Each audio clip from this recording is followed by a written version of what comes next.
ஆழ்வார் எம்பெருமானார் ஜீயர் திருவடிகளே சரணம். அஸ்மத் ஆச்சாரியன் திருவடிகளே சரணம். ஸ்ரீசைலேச தயாபாத்திரம் தீபக்தியாதி குணார்ணவம் யதீந்திர பிரவணம் வந்தே ரம்யஜா மாதரம் முனிம்.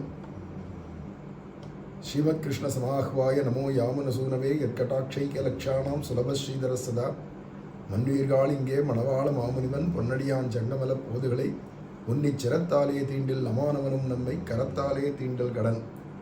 ஸ்ரீமதே ராமானுஜாயன் மகா. அஸ்மத் ஆச்சாரியன் திருவடிகளே சரணம்.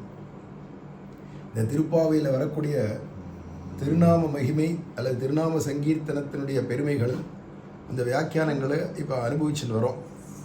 அதில் திருப்பாவையில் 5வது பாசுரம் மாயனை மண்ணு வடமதுரை மைந்தனை அப்படிங்கிற 5வது பாசுரத்தை வாயினால் பாடி மனத்தினால் சிந்திக்க அப்படிங்கிற இடத்துக்கு சுவாமி பெரியவாச்சான் பிள்ளை 3000 படியில் சொல்லக்கூடிய வியாக்கியானம்.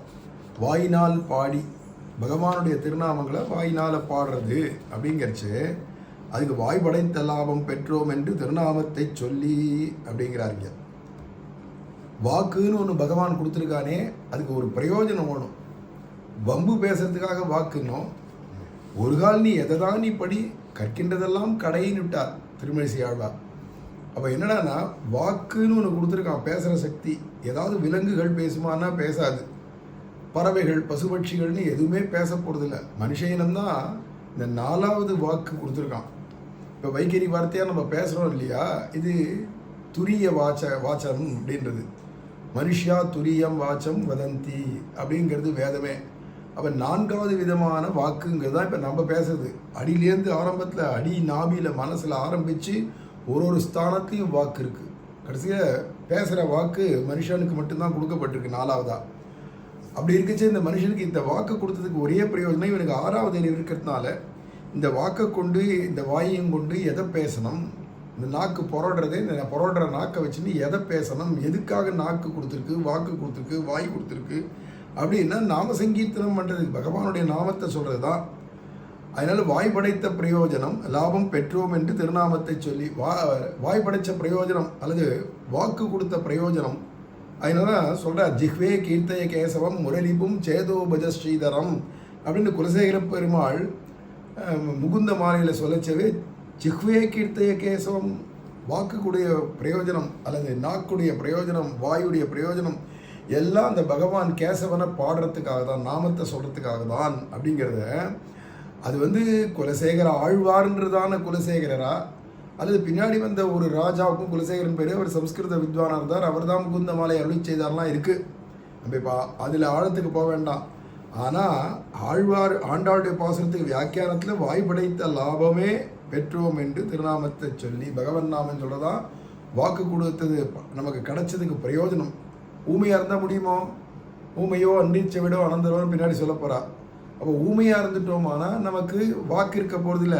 அப்போ நம்ம பேப்பேன்னு கத்துவோமே தவிர நமக்கு வாயில் வந்துருமானா நாராயணா கோவிந்தா ராமா கிருஷ்ணான்னு வந்துருமானா வரப்போகிறது இல்லை. அதே மாதிரி நமக்கு இன்னொரு விஷயம் இருக்குது. புத்தி சுவாதீனம் இல்லாத போயிட்டாலோ இல்லை மனசு அழிஞ்சு போகிற நிலையாக கோமா ஸ்டேஜ்ன்றாலே நினைவு தப்பி போகிற ஸ்டேஜ், அந்த ஸ்டேஜ் வந்தாலும் ஒன்றும் பண்ண முடியாது. அப்படிங்கச்சு எல்லாம் நமக்கு சரீரே சத்தி யோ நரகா ஸ்திதே மனசி சுஸ்வஸ்தே அப்படின்னு வராக பெருமாள் சொல்கிற மாதிரி எல்லாம் நம்ம வசத்தில் இருக்கச்சவே வாக்கஸ்தி வசவர்த்தினி நாராயணாயேதி நாமாஸ்தி அப்படிங்கிறதுனால நாராயணாங்கிற நாமமும் இருக்குது, வாக்கும் பேசுகிற மாதிரி நம்ம வசத்தில் இருக்குது, கொளறி போயிடலை. அதுதான் லாபம். அதில் வாய் படைத்த லாபம் பெற்றோம் என்று திருநாமத்தை சொல்லி. சரி, இதுக்கு மனசு பகவானை நினச்சின்னு சொல்லணுமா அப்படின்னா, பகவானை உள்ளே நினச்சின்னு சொன்னான், நாராயணான்னு கூப்பிட்டான், அஜாமலன் வைகுண்டமே போயிட்டானே, சம்சார பந்தத்தை விட்டுட்டு போயிட்டானே வைகுண்டத்துக்கே. அவன் என்னடா நான் பிள்ளைய தான் நினச்சான், பெருமாள் நினைக்கலையே. அதெல்லாம் இங்கே வியாக்கியானத்தில் அடுத்தது வாயினால் பாடிக்கிறது மனத்தினால் சிந்திக்கக்கு சுவாமி பெரியவாச்சான் பிள்ளை சொல்கிறார், வாயினால் பாடினா உடனே மனசால் தியானம் பண்ணிட்டு தான் அப்படின்னா ஸ்நாத்வா புஞ்சீத அப்படிங்கிறதான நியாயம் இருக்குது. குளிச்சுட்டுத்தான் சாப்பிடணும் அப்படிங்கிற நியாயம் மாதிரி மனசில் தியானம் பண்ணிட்டு தான் வாயினால் பாடணும், நாமத்தை சொல்லணும் அப்படிங்கிறது இருக்குமோ? அடுத்தது சொல்கிறதுனால இப்படி இருக்கலாமோ அப்படின்னா மனசககாரமின்றிக்கே என்றுமாம் அப்படின்னு சொல்லிட்டார். மனசு இங்கே பகவான்கிட்ட லயிச்சு தியானத்தில் இருந்து தான் வாயினால் நாமம் சொல்லணும்னா அதுக்கு தியானமே பண்ணிடலாமே. தியானம் பண்ணுற சக்தி இருக்கிற தியானமே பண்ணிடலாமே, அதுக்கு எதுக்கு நாமத்தை பிடிச்சிக்கணும்? எதுக்குமே தகுதி இல்லாதவன் ரொம்ப உயர்ந்த நிலையை, யாரும் அடைய முடியாத உயர்ந்த நிலையை அடையிறதுக்கு தானே நாமம் இருக்கு. இன்னொன்று, நாமம் சாதனம் இல்லை. அதனால தியானாதிகள்லாம் கூட சாதனம்னு சொல்லிடலாம் யோக மார்க்கங்களில் வரைச்சே. ஆனால் நாமத்தை சொல்றதுன்னா இதுவே பரம பிரயோஜனம், வாக்கு படைச்ச லாபம் அப்படின்னு சொல்லிட்டதுனால அதுக்கு மனசு சககாரம், துணை, மனசு துணையோட தியானம் பண்ணிட்டே சொல்லணும்ன்ற அவசியம் இல்லைன்றத ஸ்பஷ்டமாக சொல்றார். பின்ன மனத்தினால் சிந்திக்கன்னு ஆண்டாள் இங்கே சொல்கிறாளேன்னு ஒரு சந்தேகம் வரும் இல்லையா? அதுக்கு சொல்றார், ஒவ்வொரு காரணமும் பெருமாள் மேலே போய் விழறதான், கிருஷ்ணன் மேலே போய் விழறது, அதுவே தன்னால் விழுது, மேலே விழுந்து போய் அது இயங்கிறது கிருஷ்ணன் விஷயம்தான். இல்லைன்னா மனப்பூர்வோ வாக் உத்தரஹா அப்படின்னு மனசு முதல்ல நினைச்சாதான் வாக்கு பேசும், மனசு நினைக்காத வாக்கு பேசாது அப்படிங்கிறதான் சட்டம். அப்படி இருக்கச்சு முதல்ல வாயினால் பாடி சொல்லிட்டு அப்புறமும் மனத்தினால் சிந்திக்கன்னு சொல்றதுனாலேயே ஒன்றுத்துக்கு ஒன்று விருத்தமாக இருக்கே, விபரீதமாக இருக்கே. மனசு நினைச்சிட்டு தானே வாக்குனால பேசணும் அப்படின்னா இது ஒவ்வொன்றும் தனித்தனியாக. தூமலர் தூவி தொழுது வாயினால் பாடி மனத்தினால் சிந்திக்க அப்படின்னு அந்தந்த கரணங்கள் தன்னால் தனக்குத்தானே அதுவே நாமுந்தின்னு ஒரு ஆர்டர் இல்லாத, ஒரு வரிசை கிரமம் இல்லாத அதது நாமுந்தின்னு பெருமாள் மேல போய் விழருது. அப்படிங்கிறதுனால அதுக்கு சொல்றார், மனசு படைத்த லாபம் பெற்றோம் என்று எத் புருஷோ மனசா திகச்சதி யத்தி மனசா தியாயதி தத் வாச்சா வததி தத் கர்மனா கரோதி என்று மனசடியாக வரக்கடவ உக்தியும் விருத்தியும் தவிர்ந்து தொழுது வாயினால் பாடி மனத்தினால் சிந்திக்க என்று தனித்தனியே கரணங்கள் மேல் விழுந்தபடி சொல்லுகிறது. நாங்கள் வியாக்கியானம் பண்ணுறார்.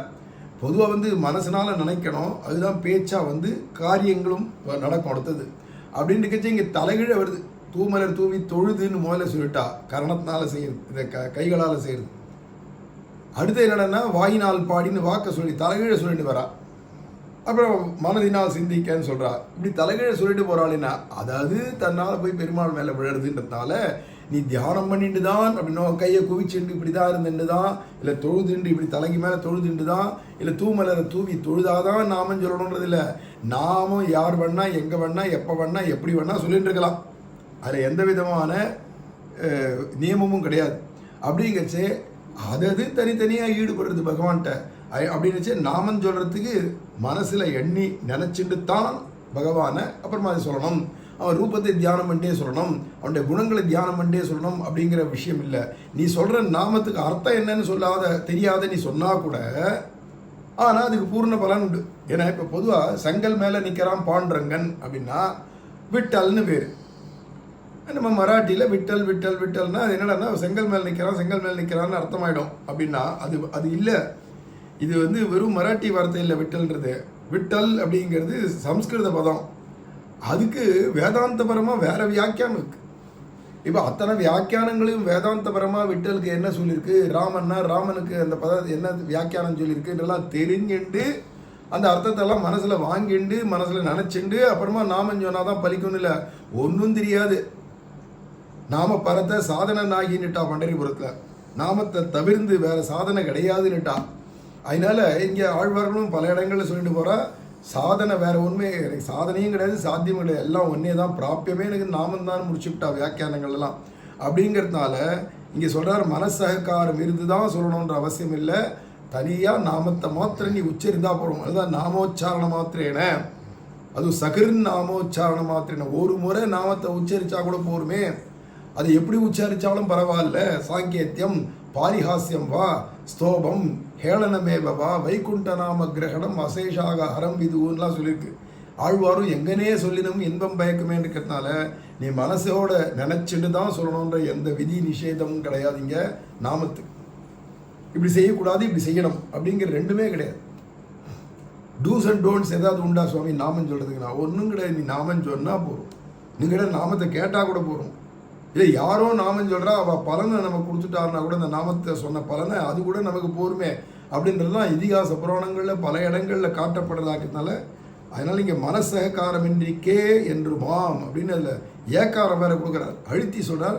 மனசகக்காரம் இன்றிக்கே என்ன மாம், அவள் மனசகக்காரம் இல்லாத மாத்திரம் நீ வெறும்ன நாம கீர்த்தன மாத்திரேன சுப்பிரசன்னம் கிருபாநிதம் அப்படிலாம் சொல்கிறதுனால நாம சங்கீர்த்தனம் அப்படிங்கிறதுக்கு மனசனால சிந்தனை பண்ணி அவசியம் இல்லை, வாய் படைச்ச லாபம் சொல்கிறோம் அப்படின்னு சொல்லக்கூடியதான விஷயத்தை இதில் சுவாமி பெரியவாச்சான் பிள்ளை இங்கே வியாக்கியானத்தில் காட்டுறார். மேலே இதே இடத்துக்கு இதே விஷயத்துக்கு 6000 படியில் சுவாமி அடைமனவாள பெருமாள் நாயனார் எப்படி சாதிக்கிறான்றதை மேலே அனுபவிக்கலாம். ஆழ்வார் எம்பெருமானார் ஜீயர் திருவடிகளே சரணம். அஸ்மத் ஆச்சாரியம் திருவடிகளே சரணம். ஸ்ரீமதே ராமானுஜாய நமஹ.